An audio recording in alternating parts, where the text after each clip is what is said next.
Wait, restart. My name is Josh. We can't just show up there. We can't show up lost in New York. Might as well go to Rikers Island. I should catch up on schoolwork. I'm a little behind. There's a Raising Cane's 2 minutes from the hotel, so we. Why do you know that? Have you been to Staten Island before? Nope. No, this is actually a really good place. 10 minutes from the hotel. It has. You guys could please introduce yourselves and let us know where you're from and which events you're competing in. My name is Davian Willems. I am from Deep here, Wisconsin, and I am running the 60-meter dash at the U.S. National meet. I'm Josh Rivers. I'm from Bolingbrook, Illinois. I'm a junior, and I'm doing long jump at the USA Track and Field Championships. What are your goals going into this weekend? My subjective goal is really just to keep the competitive spirit and just kind of go all out. Good execution of the race and really just give it my all. And then some objective goals is, obviously I got D3 competition there, so I'm trying to beat that. Yep.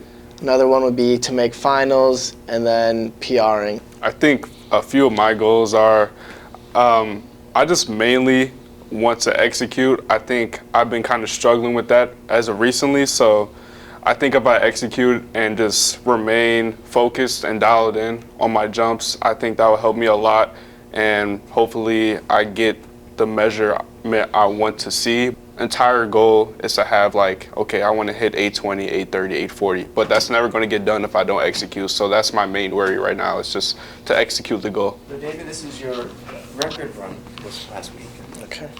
I really wanted to just perform, and I told coach myself that I was just going to blitz the race. I was just going to turn off my brain and just kind of go for it. First 10, 20 meters, I'm running out of lane 8, so I wasn't expecting to see anyone anyways.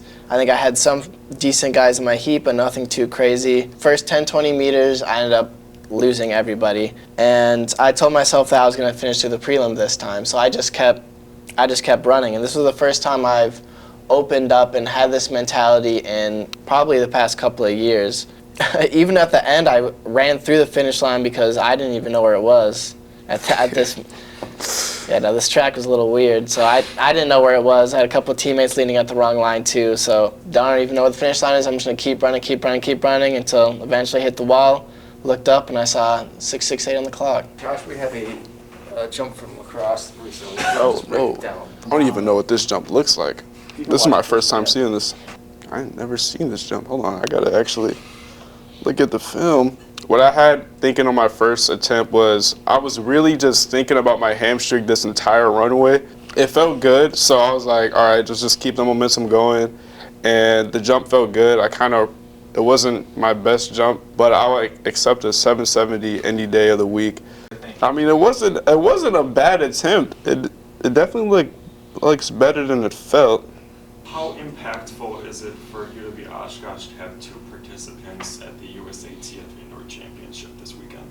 There's only a handful of guys that are even coming from Division III, and let alone 2 of them coming from a single school. It just shows you how good of a program we have here. I think it means a lot. We're Division III, so we're coming in as the underdog, and having that title above our heads means a lot going into the meet. I think for our conference in the WIAC, the 60-meter is a very, very stacked event, and it's something where top 8 at conference usually has a national level spot, right? And then you see top 2 at conference making things like the Olympic trials. And Landon Liu as well in our regional.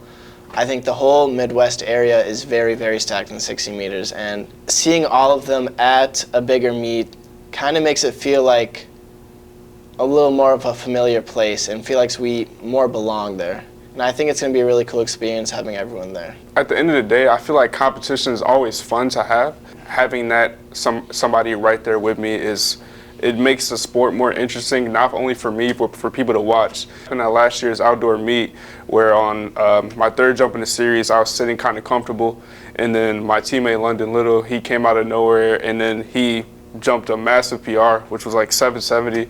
And at that moment, I was like, all right, I actually got to lock in, because I haven't been locked in for that whole entire season. I didn't really realize that until that outdoor meet. It really boosted me, and I appreciate him for that, because it kind of brought me down back to earth. I'm like, hey, this could be taken from me at any moment. I'm never safe, so everybody's on their toes every single weekend.